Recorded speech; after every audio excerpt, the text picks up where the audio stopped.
जय हिंद। स्वागत है आपका हमारे इस ई पाठशाला सेंटर यूट्यूब चैनल में। आज हम करेंगे मार्कफेड के अंतर्गत एक परीक्षा एग्जाम आयोजित हुआ था 2015 में असिस्टेंट अकाउंट ऑफिसर का। ठीक है, उसमें से हमने 3-4 चैप्टर देख लिए, जैसे हिंदी हो गया है, उसके बाद आपका सामान्य विज्ञान और कंप्यूटर, ये सब हमने देख लिया है। आज हम देखेंगे मैथ्स के कैसे प्रश्न आए थे और आपको एग्जाम में कैसे सॉल्व करना है। मैं जैसे सॉल्व करके बता रहा हूँ आपको वैसे ही एग्जाम में सॉल्व करना है, ताकि आपको अतिरिक्त समय ना लगे। ठीक है, बिना कोई एक्स मान के, अभी एक्स मानते भी है तो मिनिमम 1 से 2 लाइन में बन जानी चाहिए। ठीक है, तो यदि आप हमारे इस चैनल पर नए हैं तो पूरा वीडियो देख लीजिए, पसंद आए तो ही चैनल को सब्सक्राइब और वीडियो को लाइक कीजिएगा। और जहां तक यदि आप किसी भी एग्जाम की तैयारी करते हो, चाहे व्यापम का हो, पीएससी का हो या रेलवे का हो, जब तक आप पुराने ईयर के प्रश्न नहीं देखेंगे तब तक आपको पसंद समझ में नहीं आने वाला है कि वो क्वेश्चन बनने कैसे वाले हैं। ठीक है, तो हम ये वीडियो सीरीज चला रहे हैं जिसमें से 2015 से लेके अभी तक जितने भी प्रश्न एग्जाम हुए हैं उससे रिलेटेड आपको पूरे प्रश्न कराए जाएंगे और उसका आपको सॉल्व बताया जाएगा। ठीक है, तो बने रहिए हमारे साथ इस चैनल में और देखिए कि आपको कैसे बनाना था। देखिए, सबसे पहले प्रश्न आ गया 86 नंबर का। इसमें टोटल 15 प्रश्न पूछे गए, जिसमें से हम 13 प्रश्नों को करेंगे। इसमें से 2 प्रश्न अब लगभग विलोपित कर दिया गया था, तो जो विलोपित प्रश्न है उसको हम नहीं देखेंगे। ठीक है, तो चलिए शुरू करते हैं। और मैं इसको बड़ा कर लेता हूं ताकि आपको आसानी से ये दिख जाए। ठीक है, बड़ा करने पर आपको थोड़ा बड़ा बड़ा दिखेगा और यदि छोटा करने की आवश्यकता होगा तो मैं छोटा भी कर दूंगा। देखिए, तो सबसे पहला प्रश्न है, यदि एक घन का विकर्ण की जो लंबाई है 10√3 मीटर है तो उसकी एक कोर की लंबाई ज्ञात कीजिए। सबसे पहले आपको घन क्या है ये पता होना चाहिए। ठीक है, घन किसको कहते हैं ये पता होना चाहिए। देखिए, ये प्रकार की इसको हम घन कहेंगे। ठीक है, ये आपका घन हो जाएगा इस प्रकार से कुछ।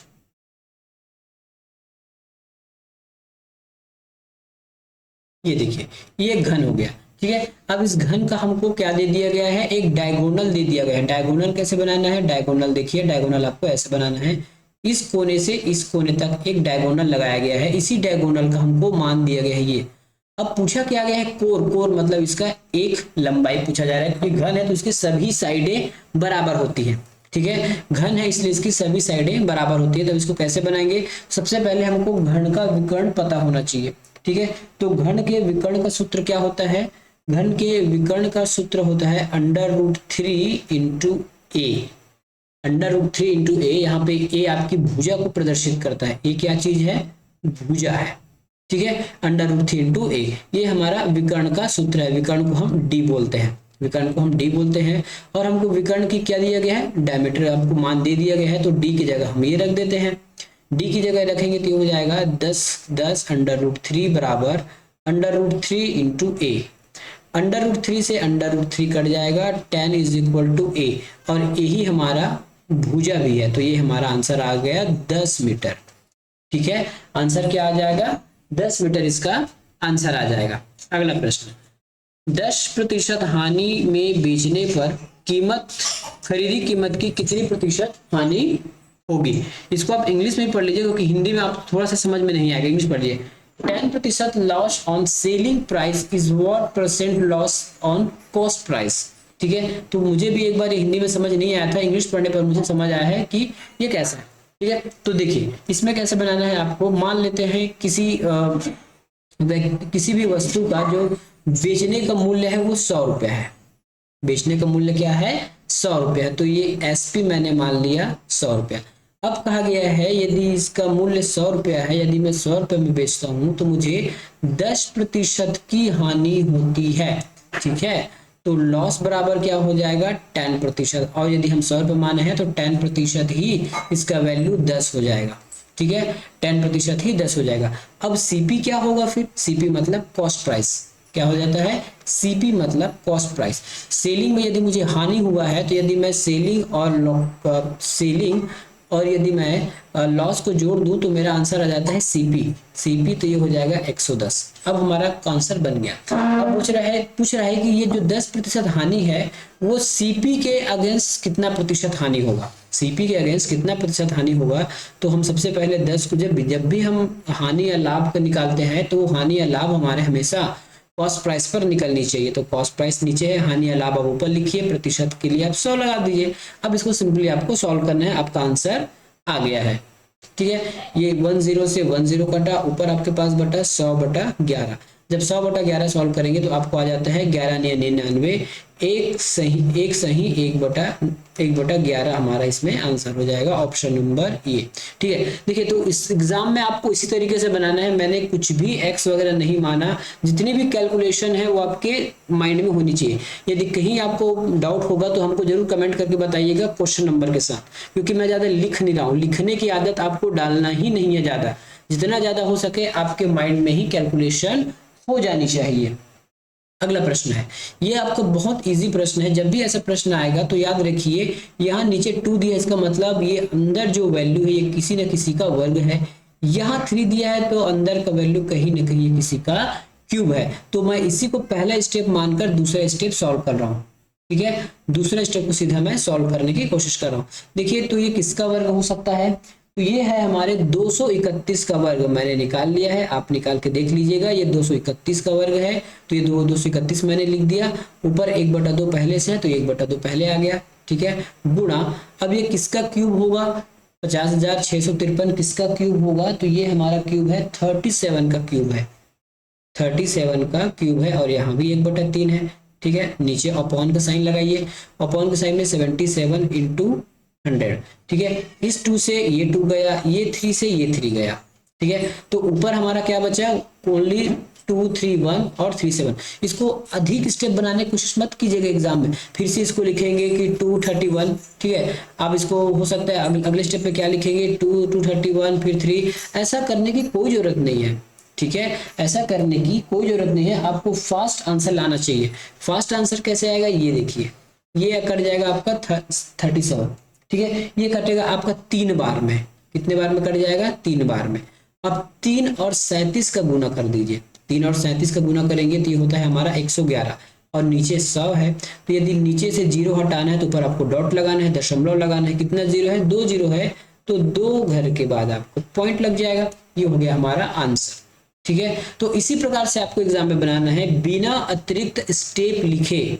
ठीक है, क्योंकि स्टेप लिखने में हमारा समय बर्बाद होता है और आप अपने मार्ग से भटक जाओगे। जो प्रश्न आप 2 सेकंड में सॉल्व कर सकते थे, मिनिमम 30 सेकंड में सॉल्व कर सकते थे, उसको आप 2 से 3 मिनट सॉल्व करोगे तो समय कहाँ रहेगा आपके पास। ठीक है, तो कुछ इस प्रकार से आपको सॉल्व करना है। अगला प्रश्न है, ये भी आपके सिंप्लीफिकेशन से संबंधित है ये प्रश्न। ठीक है, किससे संबंधित है, सिंप्लीफिकेशन से। तो मैं भी इसको अभी भी एक ही स्टेप मान के चलता हूँ, और ज्यादा अच्छा होगा कि आप इसी में सॉल्व कर लीजिए। इसी में सॉल्व करेंगे तो कैसे सॉल्व करेंगे, ये देखिए, सेकंड स्टेप में क्या हो जाएगा, इस 3 का गुना इस 11 के साथ हो जाएगा, इस 6 का गुना 3 के साथ हो जाएगा, और इस 3 का गुना 8 के साथ हो जाएगा। अब देखिए क्या हो सकता है अंदर।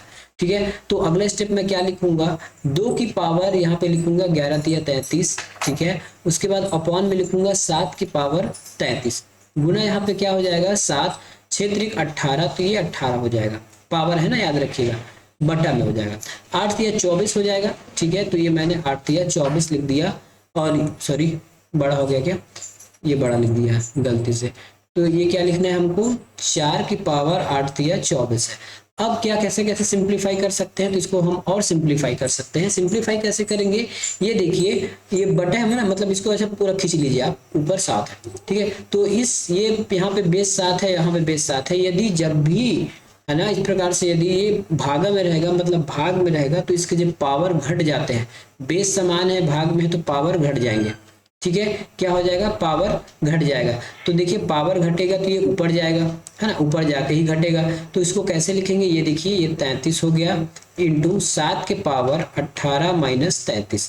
ठीक है, अब नीचे को और क्या लिख सकता हूँ, इस 4 को मैं 2 लिख सकता हूँ का 2 का स्क्वायर, 4 को अगर मैं 2 का स्क्वायर लिखूंगा तो ये 2 इससे जाके गुना हो जाएगा, तो ये हो जाएगा 24 दूनी 48 हो जाएगा। ठीक है, अब देखिए अब क्या हो सकता है, अब क्या हो सकता है, फिर से हम एक बार और देखते हैं क्या हो सकता है। इस 48, देखिए यहाँ भी बेस में 2 है, यहाँ भी 2 है, तब ये फिर से 48 ऊपर जाएगा, क्योंकि बेस के साथ जाएगा तो ये माइनस हो जाएगा, माइनस हो जाएगा तो कुछ इस प्रकार से होगा, देखिए 33 माइनस 48 गुना 7 18 माइनस 33। अब इसको हम क्या कर सकते हैं, माइनस करेंगे, तो यदि 48 माइनस 33 करेंगे तो यहाँ पे आ जाएगा -15, गुना 7 में आ जाएगा, यहाँ भी -15 हो जाएगा। यदि इसकी घात सेम है तो नीचे को हम ऑटोमेटिक गुना करेंगे, तो ये हो जाएगा 7 दूनी 14, ठीक है, 7 दूनी 14, तो 14 के घात 15 कहाँ पे है, ये पे, ये देखिए ये 7 दूनी 14 हो जाएगा, याद रखिएगा ये 7 दूनी 14 हो जाएगा, ठीक है, ये 7 दूनी 14 हो जाएगा, ये 14 हो जाएगा, ठीक है, इस प्रकार से 15। तो इस प्रकार से आपको इसको बनाना था बिना अतिरिक्त मेहनत किए। अगला प्रश्न देखिए, ये प्रश्न में अब मैं इसको बना के देखा हूँ, इसमें ऑप्शन कहीं नहीं है, लेकिन ऑप्शन में इसका 6 घंटा ले लिया गया उत्तर में, लेकिन अब इसको बना के देखोगे तो 6 घंटा नहीं आ रहा है, ठीक है, फाइनल आंसर में 6 घंटा ले लिया गया है, लेकिन इसको बना के देखेंगे तो समझ में आ जाएगा।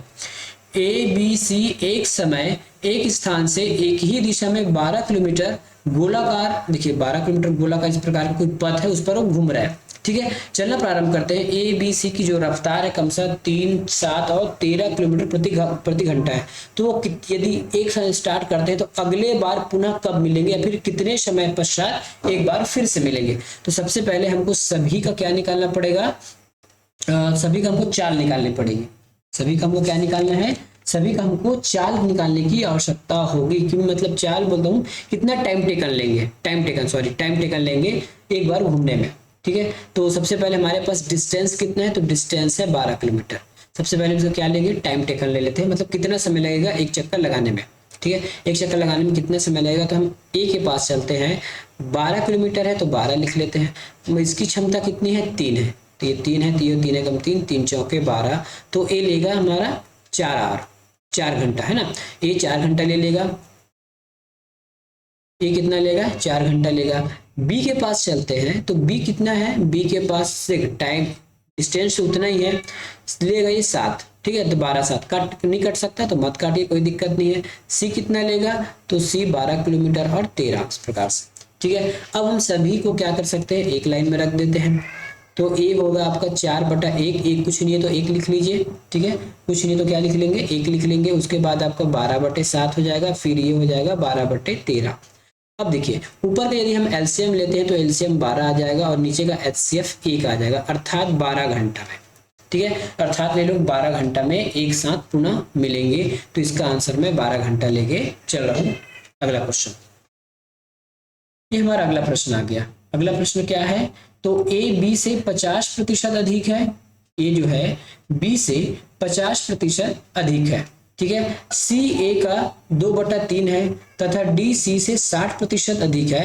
अब ए बी सी तथा डी में यदि प्रत्येक में 10% बढ़ा दिया जाए तो डी बी का कितना प्रतिशत होगा, ये हमको बताना है, ठीक है। चलिए तो सबसे पहले जैसा कहा गया है वैसे हम लिख लेते हैं। तो ये ए हो गया, ये सॉरी छोटा हो गया, क्या फॉन्ट छोटा हो रहा है, फॉन्ट बड़ा ही ठीक लग रहा था, मैं बड़ा कर देता हूँ, फॉन्ट बड़ा ही ठीक लग रहा था, ठीक है, फॉन्ट हम बड़ा ही ले लेते हैं यहाँ पे,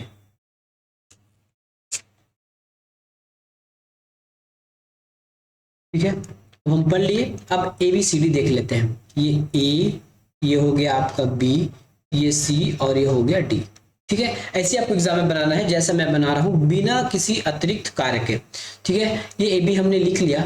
अब क्या लिखना है, देखिए लिखा है ए जो है बी से 50% अधिक है, ठीक है।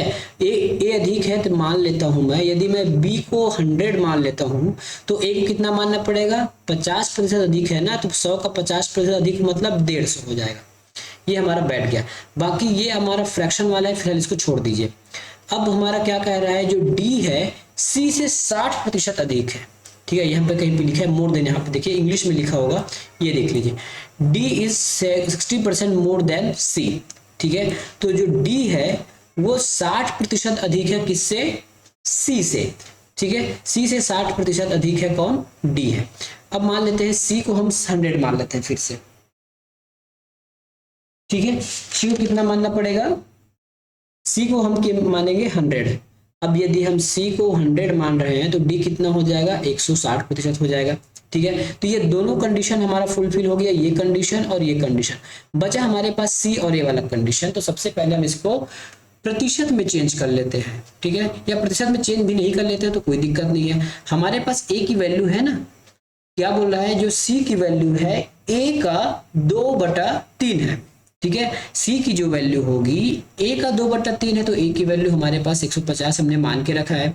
2/3 करेंगे तो 3 एकम 3, 3 पंचे 15, ये 50, तो सी की वैल्यू हो जाएगी 50 दूना 100। तो सी की वैल्यू तो वैसे भी 100 है, तो ये पूरा फुलफिल हो गया, कुछ करने की आवश्यकता ही नहीं पड़ा। ठीक है। अब नेक्स्ट स्टेप कहता है कि सब में 10% बढ़ा दिया जाए। सब में 10% बढ़ा दिया जाए तो 150 में यदि 10% बढ़ाएंगे तो ये हो जाता है 165। कैसे करना है पता है क्या, मैं एक करके बता रहा हूँ, बाकी आप घर में करके देखते रहिएगा।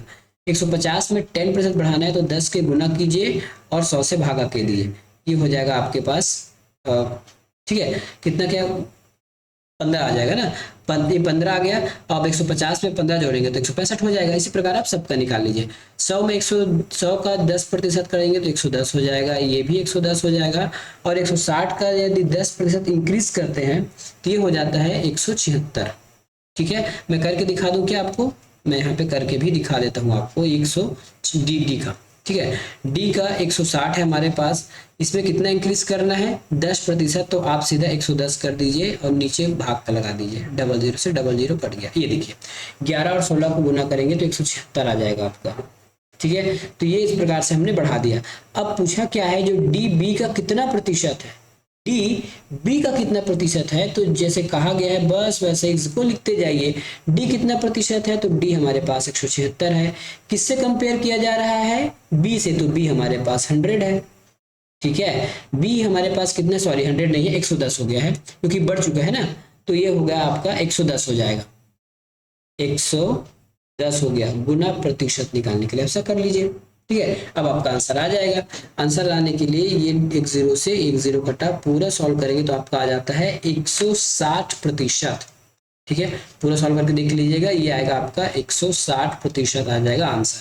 तो इस प्रकार से बिना कोई कैलकुलेशन, बिना किसी फार्मूले के आपको मैथ्स बनाने आना चाहिए, क्योंकि फार्मूला आपको याद रहेगा इसकी कोई गारंटी नहीं है। और यदि लॉजिक से बनाएंगे तो आप किसी भी प्रश्न को लॉजिक से हल करने की क्षमता रखेंगे। अगला प्रश्न देखते हैं। एक सबलम चतुर्भुज का जो क्षेत्रफल है वो 180 वर्ग किलोमीटर है, सॉरी 180 वर्ग सेंटीमीटर है। समानांतर भुजाओं की बीच की दूरी 50 सेंटीमीटर है। यदि समानांतर भुजाओं में से एक 8 सेंटीमीटर है तो दूसरी भुजा क्या होगा, ये आपको बताना है। ठीक है, दूसरी भुजा क्या होगा ये हमको बताना है। चलिए दूसरी भुजा क्या होगा बता देते हैं। सबसे पहले आपको जो सबलम चतुर्भुज के क्षेत्रफल का सूत्र पता होना चाहिए, क्योंकि देखिए वॉल्यूम और क्षेत्रफल, जब तक इसमें आपको सूत्र पता नहीं होंगे तब तक आपको थोड़ा दिक्कत है बनाने में। तो इसका क्षेत्रफल होता है 1/2। ठीक है, समानांतर भुजाओं का योग, तो ये समानांतर भुजाओं का योग गुना हाइट। ठीक है, अब जैसा कहा जा रहा है वैसे मान रख लेते हैं। हमारे पास क्षेत्रफल दिया है 180, तो यहाँ पे 180 रख लीजिए, कोई दिक्कत नहीं है। ये हो जाएगा 1/2। एक भुजा हमको दे दिया गया है 8, बिल्कुल दिया है, तो प्लस बी निकालना है, निकाल लेंगे। एच दिया गया है हमारे पास 15, ये हमने 15 निकाल लिया। ठीक है, एच दिया है हमारे पास 15, निकाल लिया। अब क्या है, 15 को सीधा ऊपर से भाग दे सकते हो क्या, 15 कम 15, 15 1 15, 3 बचेगा, 15 दूनी 30, तो ये चले जाएगा 12 बार में 180 को पूरा भाग दे देगा। ठीक है, 12 बार में पूरे 180 को ये भागा लगा देगा। अब कैसे लिखना है ये देखिएगा। अब कैसे लिखना है, इस 2 को इधर ट्रांसफर करेंगे तो 12 दूने 24 हो जाएगा। ठीक है, 2 को पक्षांतर करेंगे तो 12 दूने 24 हो जाएगा। इधर बच जाएगा 8 प्लस बी। अब बी के वैल्यू निकालने के लिए 8 को पक्षांतर करेंगे तो ये हो जाएगा वैल्यू। ठीक है, 24 में 8 गया, कितना बचा 16 सेंटीमीटर, ऑप्शन नंबर ए। तो अगला भुजा हमारा क्या हो जाता है 16 सेंटीमीटर। ठीक है, 16 सेंटीमीटर। अगला प्रश्न ये देखिए, एक समबाहु त्रिभुज की जो ऊंचाई है √6 सेंटीमीटर है, इसका क्षेत्रफल क्या होगा ये आपको पूछा गया है। ठीक है, तो वॉल्यूम हो गया और एरिया वाला, तो उसमें जब तक आपको उसके फॉर्मूले पता नहीं होंगे तब तक आपको बनाना इसमें थोड़ा मुश्किल होगा। ठीक है, तो हमको दिया क्या गया है, तो हमको ऊंचाई दे दिया गया है। समबाहु त्रिभुज मतलब सभी भुजाएं बराबर होती है, इक्विलेटरल ट्रायंगल। तो इसकी ऊंचाई का फार्मूला क्या होता है, हमको ऊंचाई का फार्मूला पता है क्या, बिल्कुल पता है। ये होता है आपका h बराबर √3/2a। ठीक है, √3/2a। अब हमको निकालना है समबाहु त्रिभुज की क्षेत्रफल। तो समबाहु त्रिभुज का जो क्षेत्रफल है उसमें हम a का मान रखेंगे तो हमारा आंसर आ जाएगा। ठीक है, तो सबसे पहले हमारा उनको समबाहु त्रिभुज का क्षेत्रफल भी पता होना चाहिए। क्षेत्रफल का सूत्र होता है एरिया बराबर √3/4, ठीक है, और ये हो जाता है आपका ए स्क्वायर। अब इसी फार्मूले में हमको मान रखना है, तो मान हमको ए का रखना पड़ेगा, मान हमको ए का रखना पड़ेगा। तो सबसे पहले हाइट वाले में हम कुछ मान रख देते हैं। हाइट वाले को और विस्तार करेंगे तो क्या लिख सकते हैं, मैं बगल में लिख दूं क्या, एच को लिख सकते हैं हम, यहाँ लिख देता हूँ बगल में, ठीक है। ये एच की जगह हमको लिखना है √6 बराबर √3/√2 इंटू ए की वैल्यू निकालना है, कोई दिक्कत नहीं है। तो 2 को उधर पक्षांतर करेंगे तो 2/√6 हो जाएगा और 3 नीचे आ जाएगा, ये बन गया हमारा ए की वैल्यू। अब इसी ए को हमको यहाँ रख देना है, इसी वाले ए को हमको यहाँ पे रख देना है। रखेंगे तो ये हो जाएगा आपका √3/4। अब ए स्क्वायर है ना, तो आप उसको कोष्टक में लिख लीजिए, कोष्टक में रख लीजिए। तो 2√6/3 और ये स्क्वायर, ठीक है। अब देखिए स्क्वायर से क्या क्या काम हो सकता है, तो ये √3 हो गया, ये 4 हो गया, ठीक है। अब देखिए यहाँ पे क्या हो सकता है, तो ये 2 दूना 4 हो जाएगा, 6 का अंडर है तो 6 अब बाहर आ जाएगा और ये 3 भी बाहर आ जाएगा।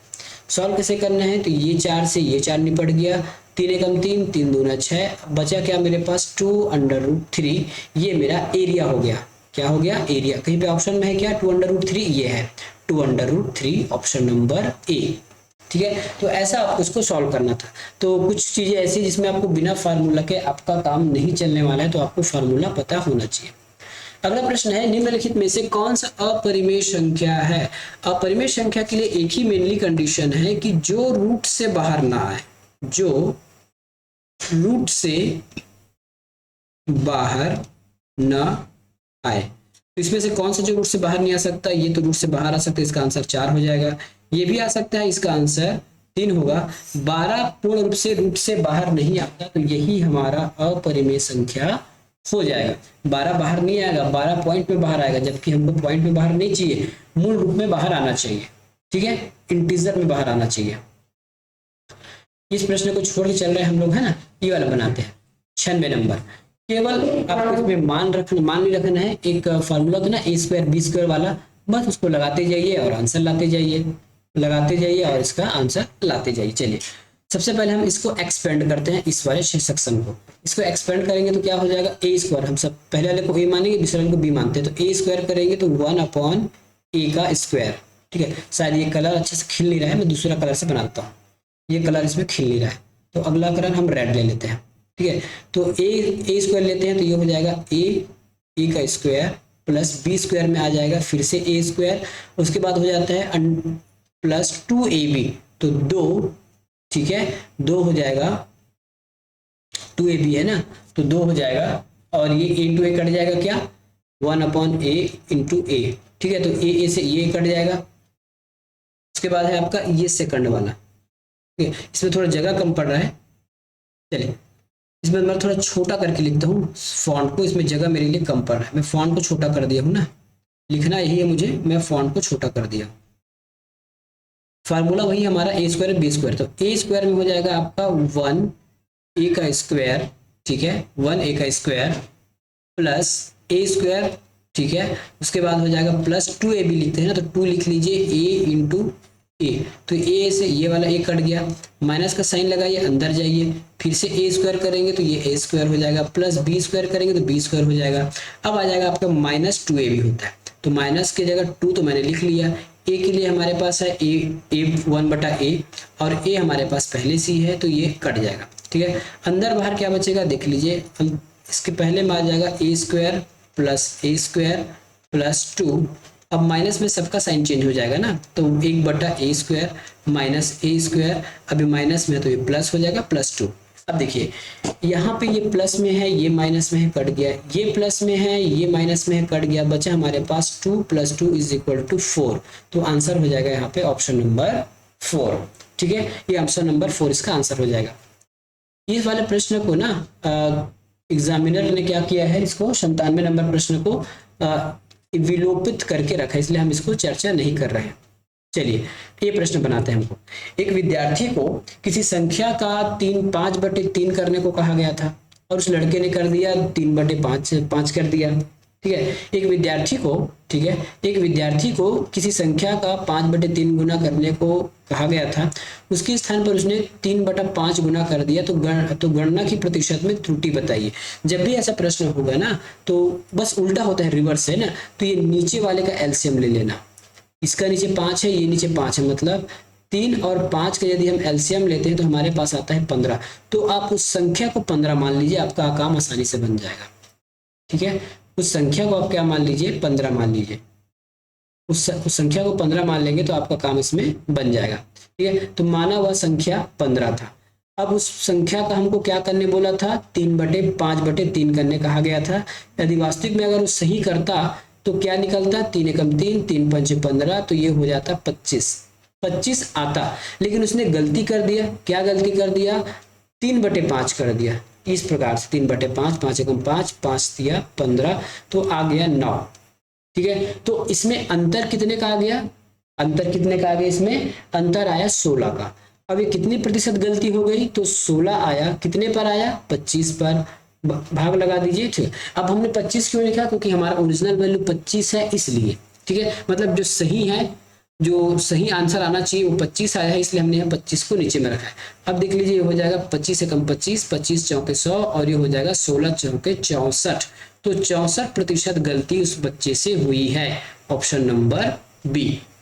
ठीक है, अगला प्रश्न। ये प्रश्न आपको देखते ही बन जाना चाहिए, लिखने की आवश्यकता बहुत कम होगी, मान लेते हैं। एक कक्षा में 35 विद्यार्थियों की भी औसत आयु 18 वर्ष है। यदि शिक्षक की आयु को जोड़ देते हैं तो औसत 19 हो जाता है। जब भी हमको टोटल निकालना रहता है तो संख्या और औसत को यदि गुना करते हैं तो हमको टोटल निकल जाता है। ठीक है, ये कुल का फार्मूला है। कुल का फार्मूला क्या है, 35 विद्यार्थी है, 35 विद्यार्थी, कितने औसत है, 18। ठीक है, यदि हम आपस में इसको गुना कर देंगे ना तो इसका टोटल निकल जाता है, मतलब कुल निकल जाता है। तो 360 किलो के हैं, सॉरी 630 किलो हैं, कितने लोग, 35 लोग। अब क्या बोल रहा है कि एक शिक्षक की आयु जोड़ दिया गया, मतलब एक शिक्षक आ गया, तो पहले 35 थे, अब ये 36 हो गया। उसके बाद औसत में भी वृद्धि हुई है, कितना, 19। अब इसको करेंगे तो कितना आ जाएगा, ये आ जाएगा हमारा 684 आ जाएगा। ठीक है, ज्यादा में से कम को आप घटा दीजिए। एक 684 में 30 को यदि हम माइनस कर देते हैं तो यहाँ आंसर आ जाता है 54। तो ये शिक्षक की आयु ही 54 वर्ष होगा, क्योंकि उसी के आने से तो कम ज्यादा हुआ है। ठीक है, अगर वो नहीं आता तो औसत 630 ही रहता है, आया इसलिए 684 हो गया, इसलिए इसका आंसर हो जाएगा 54। आज का अंतिम प्रश्न देखते हैं। ठीक है, और इसके बाद हम आज का वीडियो क्लोज करेंगे। यदि किसी को प्रश्न करना होगा तो हमारे कमेंट बॉक्स में प्रश्न कर लीजिएगा। यदि कोई भी प्रश्न नहीं समझ आता है तो, अगर नहीं, क्योंकि समझ नहीं इसलिए आ सकता है क्योंकि मैं हमेशा शॉर्ट में बनाता हूं, और आपको भी एग्जाम में ऐसे ही बनाने हैं। मैं बोलता जरूर हूं लेकिन बनाता हूं शॉर्ट में, और ऐसे ही बनाएंगे तो ही आप एग्जाम पास कर पाओगे, नहीं तो फिर मुश्किल हो जाती है। ठीक है, नहीं तो फिर क्या हो जाएगा, ये मुश्किल हो जाएगा। चलिए, अगला प्रश्न क्या हमारे पास क्या है, एक साइकिल का पहिए का जो व्यास है वो 28 मीटर है। 66 किलोमीटर चलने पर यह कितना चक्कर लगाएगा। सबसे पहले देखिए, चक्कर मतलब होता है पहिए का एक परिधि कितना मीटर है। तो यहाँ व्यास अगर 28 है तो r बराबर 14 होगा। तो हम क्या करते हैं, उस चक्के का एक परिधि निकाल लेते हैं। चक्के का परिधि निकालेंगे तो क्या हो जाएगा, 2πr। 2πr में 2, 22/7, r की वैल्यू क्या हो गई, 14। तो 7 एकम 7, 7 दूनी 14, 22 और 22 दूना 44, 44 दूना कितना हो जाएगा, ये हो जाएगा आपका 88। तो एक चक्कर में ना गाड़ी 88 मीटर चलेगा, एक चक्कर में 88 मीटर चलेगा। और हमको यहाँ पे किलोमीटर दे दिया गया, तो क्या दिक्कत है, किलोमीटर को हम मीटर में चेंज कर लेंगे। ठीक है, 1 किलोमीटर में कितना मीटर, 1000 मीटर। ये हो जाएगा आपका 66 गुना 1000 मीटर। भाग लगा दीजिए 88 से। ठीक है, भाग लगा दीजिए 88 से। यदि आप इसको पूरा सॉल्व करते हैं तो आपका आ जाता है 750 चक्कर। तो 750 चक्कर ये आंसर हो जाएगा। मैंने निकाल के रखा था 750, आप चाहो तो निकाल के देख लेना। ठीक है, तो इस प्रकार से आपको प्रश्नों को बनाना था। हो सकता है आपको बहुत कोई बातें समझ ना आई होंगी, क्योंकि मैं शॉर्ट में लिखता हूँ और शॉर्ट में भी लिखना आपको चाहिए, इसलिए मैं आपको शॉर्ट में लिख के बताता हूँ ताकि आपको जरूरी से पता चल जाए। देखिए, मैंने एग्जाम पेपर में कम जगह रहते उतने ही जगह मैंने पूरा प्रश्न सॉल्व कर दिया बिना अतिरिक्त लिखे। तो आपको भी ऐसे ही सॉल्व करना है एग्जाम में, यदि आप पास होना चाहते हो तो। मिलेंगे अगले वीडियो में। धन्यवाद।